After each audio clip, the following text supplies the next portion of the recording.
آج آپ کے سامنے ایک واقعہ عرض کرتا ہوں کہ حضرت موسیٰ علیہ السلام بنی اسرائیل میں خطبہ ارشاد فرما رہے تھے تو لوگوں نے سوال کیا کہ اے موسیٰ، اس دنیا میں زیادہ علم والا کون ہے؟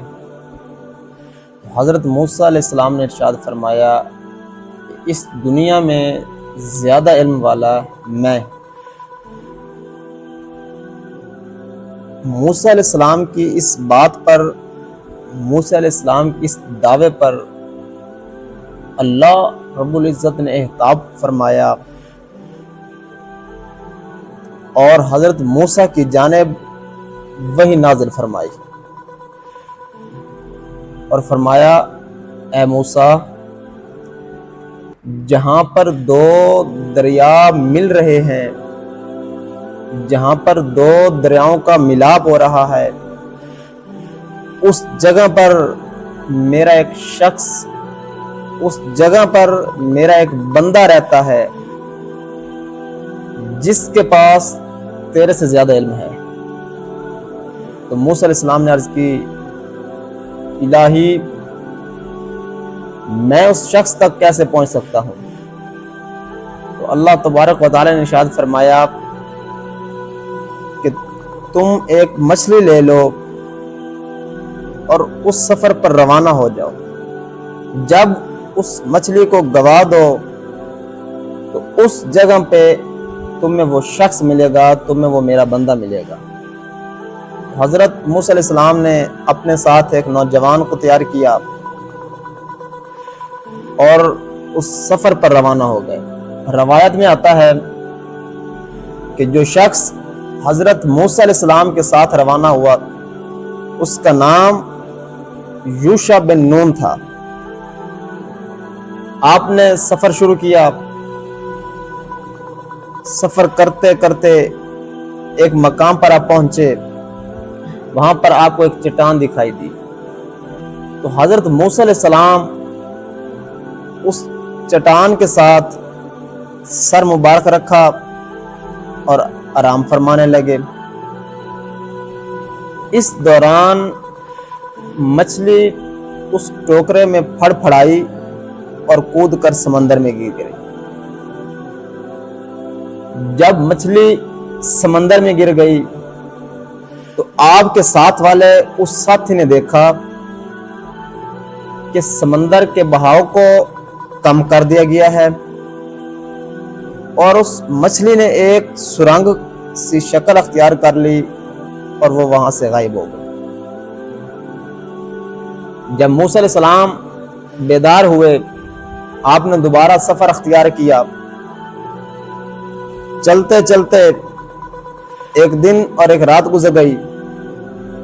جب دوسرے دن حضرت موسیٰ علیہ السلام نے اپنے ساتھی سے ناشتہ طلب کیا، آپ نے جب ناشتہ مانگا تو آپ کا وہ نوجوان ساتھی آپ سے کہنے لگا حضور، میں آپ کو یہ بات بتانا بھول گیا، جہاں ہم رکے تھے اس جگہ پر مچھلی تو سمندر میں کود گئی تھی۔ تو موسیٰ علیہ السلام نے فرمایا کہ اے یوشع بن نون، ہمیں اسی مقام کی تلاش تھی جہاں پر وہ مچھلی سمندر میں کودی۔ تو پھر آپ دونوں نے اپنے قدموں کے نشانات پر سفر کرنا شروع کر دیا، واپس لوٹنا شروع کر دیا۔ جب واپس پلٹ کر آئے تو وہاں پر ایک شخص کو پایا۔ ان پر حضرت موسیٰ علیہ السلام نے سلام کیا۔ اس شخص نے پوچھا کہ تم کون ہو؟ تو موسیٰ علیہ السلام نے فرمایا کہ میں موسیٰ ہوں۔ پھر اس شخص نے پوچھا کون موسیٰ؟ بنی اسرائیل والا موسیٰ؟ آپ نے فرمایا جی ہاں، بنی اسرائیل والا موسیٰ۔ پھر حضرت موسیٰ علیہ السلام نے فرمایا کہ محترم، اللہ رب العزت نے جو آپ کو علم عطا کیا، ہدایت عطا کی، حکمت عطا کی، رہنمائی عطا کی، اس میں سے کچھ مجھے بھی سکھا دیجئے۔ تو حضرت خضر علیہ السلام نے کہا کہ تم میرے ساتھ سفر کرتے ہوئے صبر نہیں کر پاؤ گے، تم صبر کا دامن چھوڑ دو گے۔ تو حضرت موسیٰ نے فرمایا کہ انشاءاللہ آپ مجھے اپنا فرما بردار پائیں گے، اپنا تابع دار پائیں گے، میں آپ کی پیروی کروں گا۔ آپ کے درمیان یہ بات طے ہوئی اور آپ نے سفر شروع کر دیا۔ جب حضرت خضر اور حضرت موسیٰ علیہ السلام سفر کر رہے تھے تو ایک کشتی کا وہاں سے گزر ہوا۔ وہ کشتی والے حضرت خضر کو پہچان گئے تھے، انہوں نے حضرت خضر کو سلام کیا اور اپنی کشتی میں سوار کر لیا۔ کشتی چلتی چلتی کنارے پہ پہنچی۔ جب کنارے کے قریب پہنچے تو حضرت خضر نے اس کشتی کے کچھ تختے توڑ دیے۔ جب آپ نے یہ عمل اختیار کیا تو حضرت موسیٰ علیہ السلام نے کہا کہ حضور آپ نے یہ جو عمل کیا ہے یہ تو بالکل نامناسب ہے۔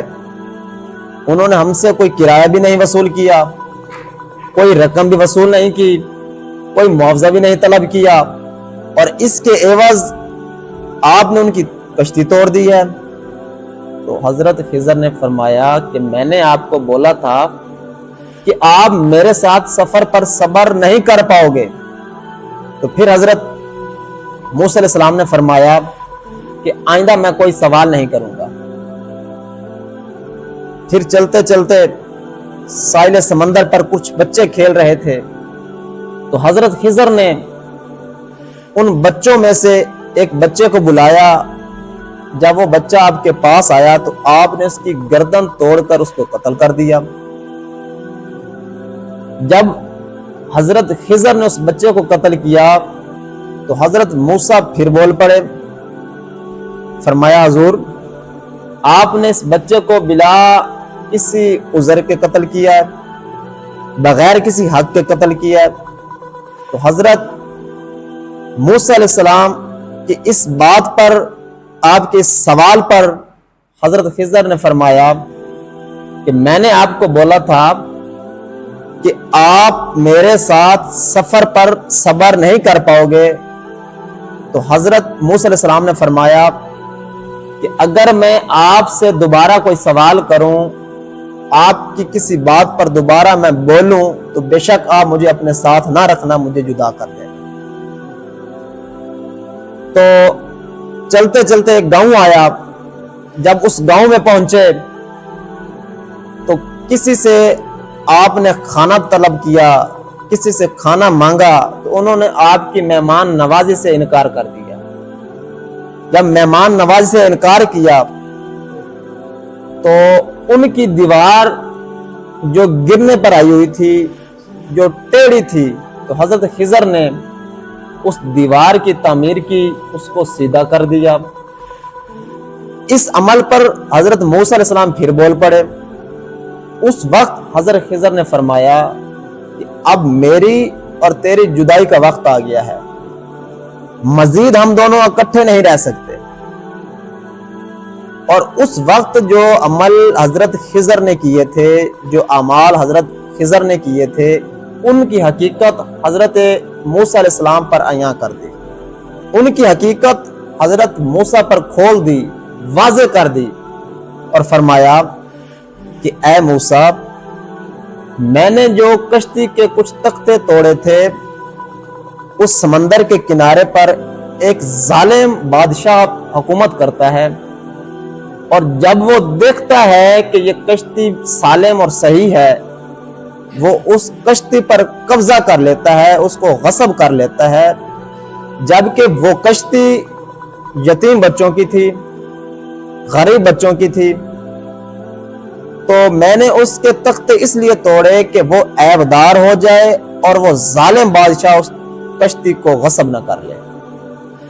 دوسری بات، میں نے جس بچے کی گردن توڑی، جس کو قتل کیا، اس کے والدین ایمان والے تھے، اور وہ بچہ بڑا ہو کر کافر بنتا تو اس کے والدین مجھے اس بات کا خوف ہوا کہ اپنے بیٹے کی محبت میں آ کر، اپنے بیٹے کی شفقت میں آ کر کہیں اپنے ایمان کو کھو نہ دیں، کہیں ان کی محبت ان کو کہیں عاجز نہ کر دے، اس لیے میں نے اس کو قتل کر دیا۔ اس کے بدلے میں اللہ تبارک و تعالیٰ ان کو نیک اور صالح اولاد عطا فرمائے گا۔ اور رہی بات اس دیوار کی، وہ دیوار بھی یتیم بچوں کی تھی۔ ان کے والد نے اس دیوار کے نیچے کچھ خزانہ چھپا کے رکھا تھا۔ میں نے وہ دیوار اس لیے تعمیر کی تاکہ وہ خزانہ ان کا وہیں پہ برقرار رہے، اور جب وہ بچے جوانی کے عالم میں آئیں گے، سمجھدار ہو جائیں گے، بلوغت میں آئیں گے، تو وہ اس خزانے کو حاصل کر لیں گے۔ تو احباب عزیز محترم، ہمیں اس واقعہ سے کیا سبق ملتا ہے؟ ہمارا جو استاد ہوتا ہے، ہمارا جو شیخ ہوتا ہے، ہمارا جو رہبر ہوتا ہے، اگر ہمیں نظر آئے کہ وہ یہ کام عقلاً ٹھیک نہیں کر رہے، ہمیں اس پر بھی چاہیے کہ خاموش رہیں۔ اگر ہم اس کام پر، ان کے اس عمل پر سوال کرتے ہیں، انگلی اٹھاتے ہیں یا بولتے ہیں، تو یہ بے ادبی کے زمرے میں آئے گا۔ مرشد کا ادب، شیخ کا ادب اس طرح ہونا چاہیے کہ اگر مرشد حکم دے کہ کھڑے ہو جاؤ اور پھر پوچھے کہ تم کھڑے کیوں ہو، تو ان کو یہ وجہ بتانا بھی بے ادبی ہے کہ حضور آپ نے کہا تھا کھڑے ہو جائیں۔ مرشد کو یہ دوبارہ بتانا کہ آپ نے کہا تھا کھڑے ہو جاؤ، یہ بھی بے ادبی کے زمرے میں آتا ہے۔ خالق کائنات، مالک کائنات کی بارگاہ میں دعا ہے کہ ہمیں بزرگان دین کا ادب کرنے کی توفیق عطا فرمائے۔ وما توفیقی الا باللہ۔